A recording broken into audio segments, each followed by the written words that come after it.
आज की मूवी का नाम है शॉर्टकट। और शॉर्टकट सभी को लेना पसंद है, पर कभी कभी ये शॉर्टकट आपकी ज़िंदगी को एक भयानक लॉन्ग कट में बदल देती है। और कहानी में ये दिखाया गया है कि एक बस जिसमें कुछ बच्चे बैठे होते हैं और उस बस का ड्राइवर एक शॉर्टकट लेता है, जिसके बाद उनका सामना एक मिस्टीरियस क्रीचर से होता है। और ये बच्चे इस रहस्यमय प्राणी से कैसे बचते हैं, तो चलिए देखते हैं बिना किसी बकचोदी के। तो फिल्म स्टार्ट होती है। जोसेफ जो कि बस का ड्राइवर है, वो बस को सुनसान सड़कों से जंगलों के बीच ले जा रहा है और बीच बीच में वो बच्चों से बातें भी कर रहा है। और हम देखते हैं कि बस में बच्चे बैठे हैं और एक दूसरे के साथ मजाक मस्ती भी कर रहे हैं।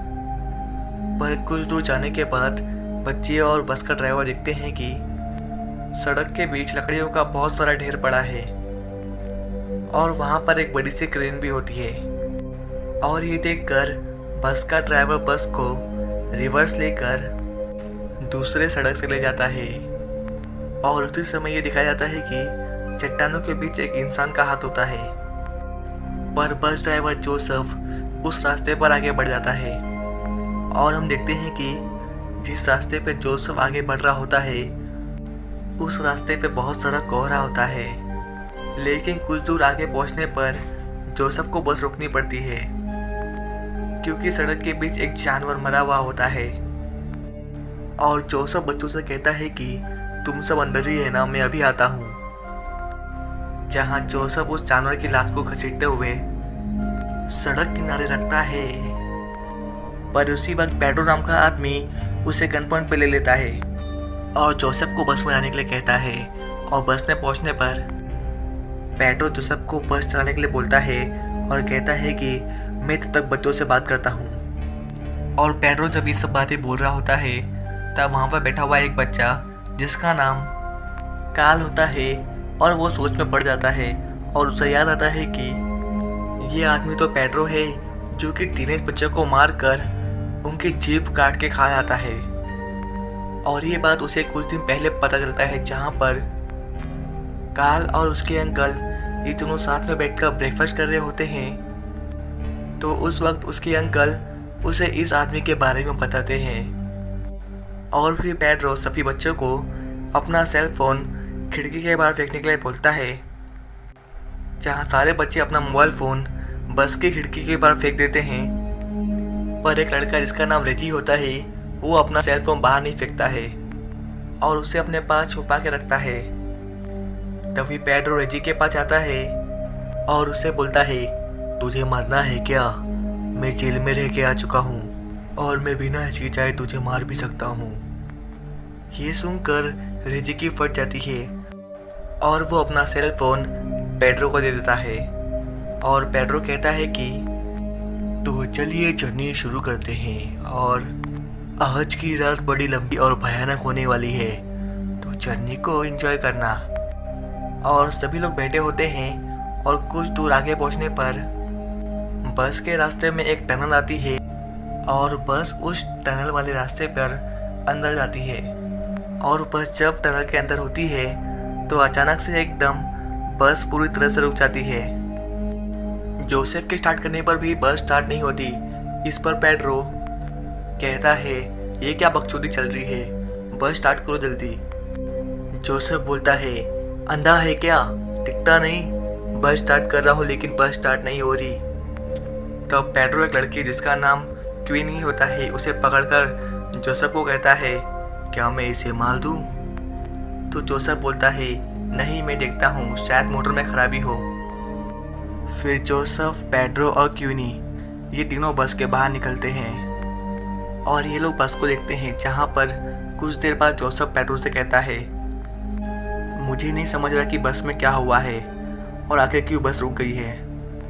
तभी सडनली टनल की लाइट्स ऑफ हो जाती है और सभी लोग घबरा जाते हैं। तभी टनल की दूसरी ओर से एक भयानक आवाज़ सुनाई देती है, जिस पर पेड्रो जोसेफ को देखने के लिए कहता है।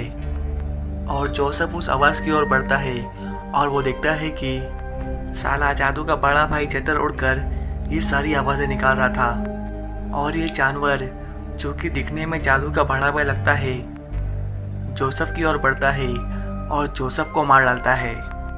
और ये सब देखकर पेड्रो और क्यूनी बस के अंदर आते हैं और सभी लोग ये सारे दृश्य देखकर काफ़ी डर गए होते हैं। और पेड्रो बस की चाबी ढूंढता है और चाबी ना मिलने पर वो काल के पास जाता है और उसे कहता है, अब तेरी बारी मोटू, जाकर बाहर से चाबी लेकर आ।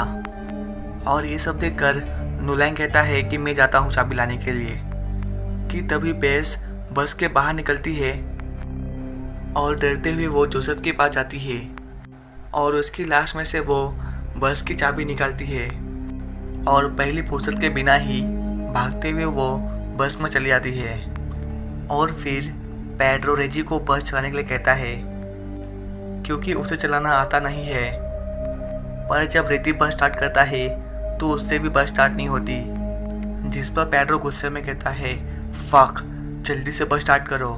तो रेजी कहता है, देख नहीं रहे क्या, मैं कोशिश तो कर रहा हूँ लेकिन बस स्टार्ट नहीं हो रही। और इन दोनों में बहस होने लगती है, जिस बीच रेजी किसी तरह पेड्रो की गन ले लेता है और पेड्रो को गन पॉइंट पर कर लेता है। तभी बस के ऊपर से धमधम की आवाज़ आती है और जब रेजी ऊपर देखता है तो पेड्रो वापस से अपनी गन ले लेता है और बच्चों से कहता है कि तुम सब यहीं पे रुको, मैं बाहर जाकर देखता हूँ आखिर कौन माइका लाल है जो कि बस पे धमधम कर रहा है। और पेड्रो बस के बाहर चले जाता है जहाँ सभी बच्चे बस की खिड़की से पेड्रो को देखते हैं कि तभी वहाँ पर इस खतरनाक जानवर ने पेड्रो को भी मार डाला। और ये देख सभी बच्चे काफ़ी डर जाते हैं और आपस में बातें कर रहे होते हैं कि ये खतरनाक जानवर किसी तरह बस में एंट्री मार लेता है, जिसे देख सारे बच्चे बस के एक कोने में चले जाते हैं और बस के पिछले दरवाजे को खोलने की कोशिश करते हैं। पर जानवर धीरे धीरे इनके पास बढ़ता है। तभी नोलन डरते हुए जानवर की तरफ टॉर्च ऑन करता है, जिसकी रोशनी से जानवर इनसे थोड़ी दूरी बना लेता है। और वहीं काल बस का दरवाज़ा खोल देता है और ये सभी लोग बस से 9-2-11 हो जाते हैं और टनल के दूसरी तरफ चले जाते हैं, जहाँ पर देखते हैं कि टनल में बहुत सारे खुफिया कमरे भी हैं। और ये सभी लोग इस बारे में पता करने लगते हैं, जहाँ पे नोलन कहता है कि शायद ये पहले मिलिट्री बेस रहा होगा। और उसके बाद नोलन दीवार पे लगे मैप को निकालता है और सभी को दिखाता है और कहता है कि ये जगह काफ़ी बड़ी है और हमें इस जगह के लाइट रूम को ढूंढना है ताकि हम इस टनल के लाइट्स को ऑन कर सकें। जिस पर बेस और नोलन लाइट रूम को ढूंढने के लिए निकल जाते हैं, जिसके बाद क्यूनी, काल और रेजी ये तीनों साथ में होते हैं, जहाँ पर क्यूनी इन दोनों को कहती है कि मुझे टॉयलेट जाना है, कौन मेरे साथ चलेगा। जिस पर रेजी क्यूनी के साथ जाता है। पर कुछ दूर चलने पर क्यूनी रेजी से कहती है, तुम यहीं पे रुको, मैं आती हूँ। लेकिन कुछ देर बाद भी क्यूनी नहीं आती तो रेजी समझ जाता है कि उस दरिंदे जानवर ने क्यूनी को पकड़ लिया है और दौड़ते हुए काल के पास जाता है और उसे ये बात बताता है। जिस पर ये दोनों क्यूनी को ढूंढने जाते हैं, जहाँ पर ये देखते हैं कि उस जानवर ने क्यूनी को काट लिया है। लेकिन ये दोनों किसी तरह क्यूनी को जानवर से छुड़ा लेते हैं। और वहीं बेस और नोलन को लाइट रूम का मेन स्विच भी मिल जाता है। तो यहाँ क्यूनी को छुड़ाते वक्त वो जानवर रेजी को पकड़ लेता है और इससे पहले कि वो रेजी को काटे तभी टनल्स की सारी लाइट्स ऑन हो जाती है और वो जानवर डरता हुआ वहाँ से भाग जाता है, क्योंकि वो जानवर लाइट की रोशनी को सहन नहीं कर सकता। तो दूसरी तरफ नोलन और बेस को एक कमरा दिखता है, जिसके अंदर ये जाते हैं और देखते हैं कि दीवार पे कई सारी फ़ोटोज़ लगी होती हैं और इन्हें एक डायरी मिलती है, जिसके अंदर एक लड़के और लड़की की फ़ोटो होती है और साथ ही उस जानवर की आकृति भी होती है। फिर कुछ देर बाद नोलन और बेस उस कमरे से बाहर आ जाते हैं, जहां इन्हें क्वीन, काल और रेजी मिलते हैं। और फिर ये सभी लोग उस कमरे की ओर जाते हैं, जहां इन्हें उस कमरे के बाहर एक आदमी की लाश दिखती है, जिसे देखकर ये काफ़ी डर जाते हैं। फिर ये लोग उस कमरे के अंदर जाते हैं, जहाँ पर नोलन उस डायरी को खोलता है और पढ़ता है और बताता है कि आज से 40 साल पहले 2 भाई बहन यहाँ पर आए थे, जहाँ पर लड़की को उस जानवर ने मार डाला था।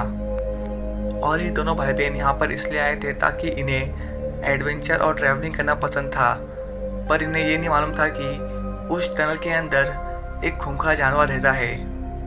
और ये लोग जब इस टनल के पास आए तो उस जानवर ने लड़की को पकड़ लिया और टनल के अंदर ले गया। इसे देख उसका भाई काफ़ी डर जाता है और वहाँ से भाग जाता है।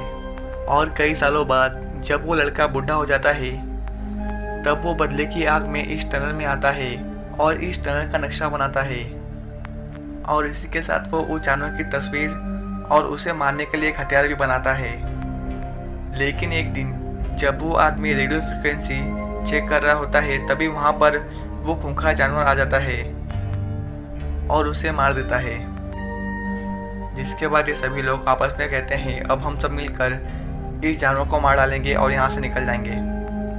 फिर ये लोग एक प्लान बनाते हैं और टनल के सारी लाइट्स को ऑफ कर देते हैं। और जब वो जानवर वहाँ पे आता है तब बेस और क्वीनी उसे अपने पीछे भगाते हैं। और वो लोग जब टनल के बाहर के एंट्रेंस पे पहुँचते हैं तो वो लोग रुक जाते हैं और ये देखकर वो जानवर भी रुक जाता है। तभी पीछे से कार्ल, रिजी और नोलैन अपने हाथ में मशाल लेकर दौड़ते हुए इस जानवर की तरफ आते हैं और उसे जला देते हैं, जिससे कि वो जानवर ज़मीन पे गिर जाता है और ये सभी लोग वहाँ से निकल जाते हैं। देन नेक्स्ट सीन में हम देखते हैं कि 2 पुलिस वाले और एक आदमी उस टनल की तरफ आते हैं।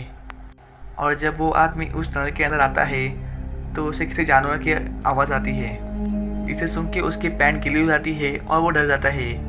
और यहीं पर मूवी की स्टोरी एंड हो जाती है। और यहाँ तक आए गए हो तो वीडियो को लाइक और चैनल को सब्सक्राइब किए बिना जाइए मत।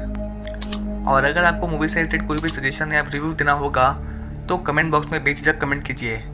धन्यवाद।